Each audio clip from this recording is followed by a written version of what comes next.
Assalamualaikum warahmatullahi wabarakatuh. Bismillah, alhamdulillah, wa nikmatillah, wala haula wala quwata illa billah. Innallaha ma'al ladzina amanu taqu wal ladzina muqsimuna yuqibunahum haqqu billahi wal khaitu alaika mahabbatan innahu likubil khairi lasadid. Amma ba'du. Salam tetepangan malih para kadang kinasih ingkang tansah kala tresnani.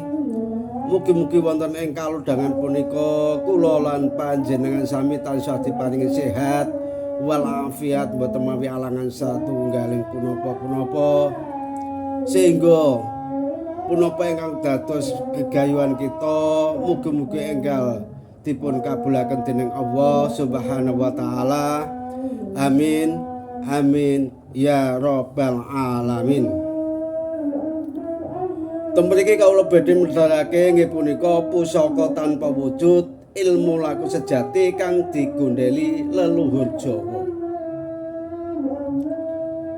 Dadi pusaka tanpa wujud.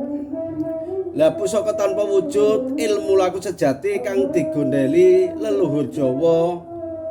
Akeh wong nguber pusaka fisik keris tombak gaman ananging lali yen pusaka sejati iku ora katon. Lah pusaka tanpa wujud iki tembung kang karep diucapake para sesepuh Jawa.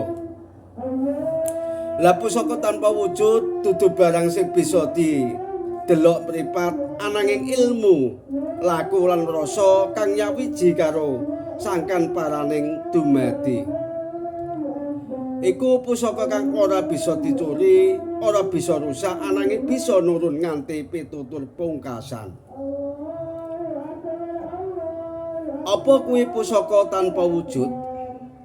Lah pusaka tanpa wujud yaiku warisan batiniah kang ora kasat mata ananging duweni kekuatan luar biasa wujude bisa kawujud.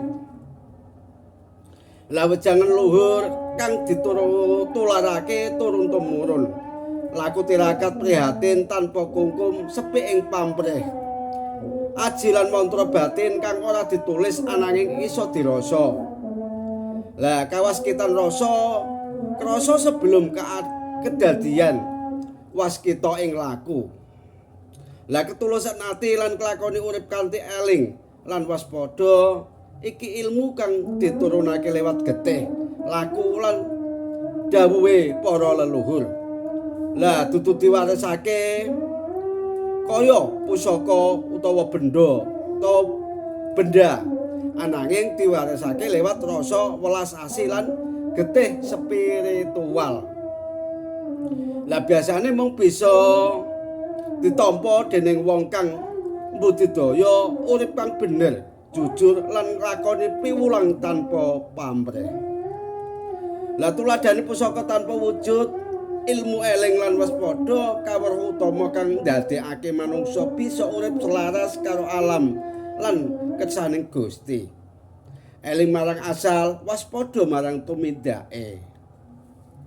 Lah aji pancer lan sedulur papat kalima pancer ngleksanani laku nyawiji karo pancer pusat kesadaran sejati.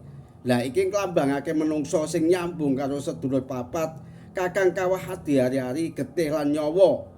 Yen pancer wis nyambung, urip bakal duweni arah lan ora owah gumati. Ngelmu topo ngrame, laku topo pamer, urip ora ing rame ananging tetep sepi batin. Lah wong kang bisa ngrasakake sepi ing tengahing rame iku wong kang wis nemu pusaka rasa. Aji sepi ing pamrih, rame ing gawe. Aji sepi ing pamrih, rame ing gawe, tumindak kanthi tulus tanpa ndadekake hasil minangka tujuan ngladeni urip lan masyarakat tanpa ngarep balesan. Iki laku para sesepuh desa. Lah rapalan suci saka leluhur ukara kang ngandhut daya spiritual kaya sapa kang linuwih iku ora butuh pujian. Lah sapa kang waskita ora ngaku waskita. Ngelmu iku nglakoni kanthi laku, lekase lawan kas, tegese lawan tresno.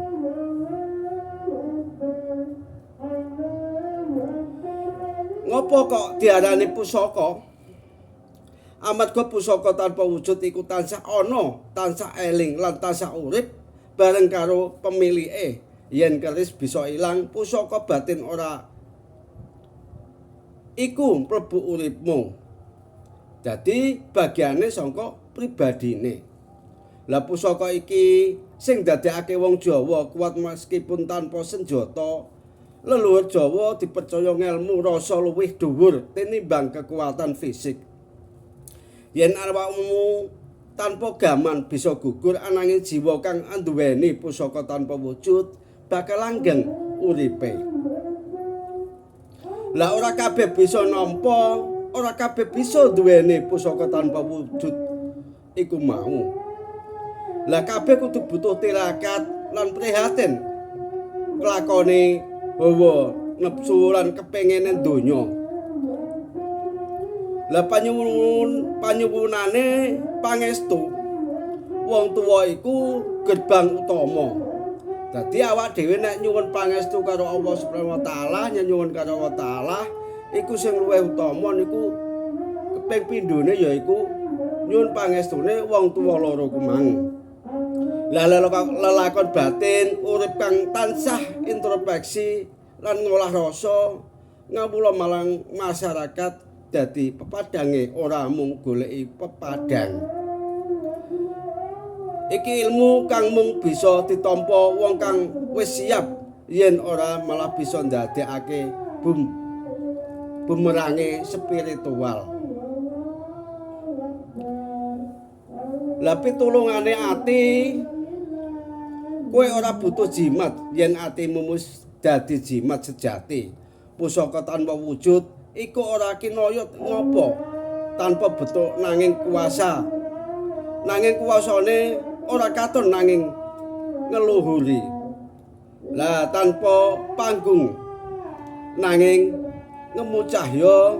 Yen kowe wis nyekel pusaka iki uripmu bakal luwih jembar, atimu luwih sumunar lan rasa tresnamu marang sepadha-padha lan alam bakal dadi pepadang. Lah wong sing nyepelekne urip nanging ati lan rasane nyawiji karo semesta iku wong kang ngenggoni pusaka sejati.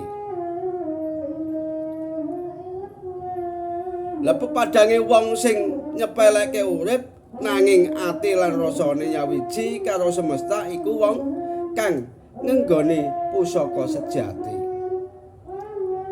Dadi jaman bisa owah, budaya bisa kabur ananging pusaka tanpa wujud bakal langgeng ing ati wong sing waskita.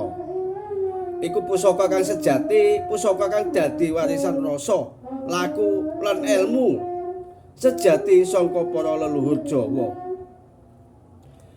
Lah pusaka tanpa wujud iku ora mung kudu digoleki nanging kudu diuripi. Lah niku wau ingkang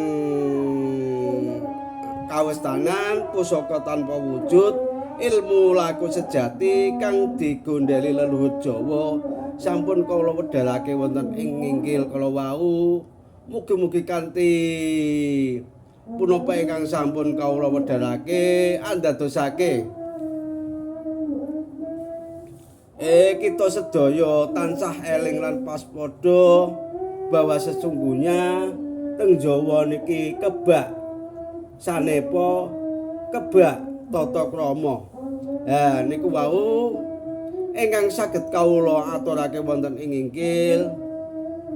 Kirang langkungipun kula pribadi nggih nyuwun agunging pangapunten ingkang tanpa pepindhah dhumateng sedaya kemawon ingkang menyimak video kula. Kula kinten ngalap cekap akhirul halam wa a'lam bisawab. Wassalamualaikum warahmatullahi wabarakatuh.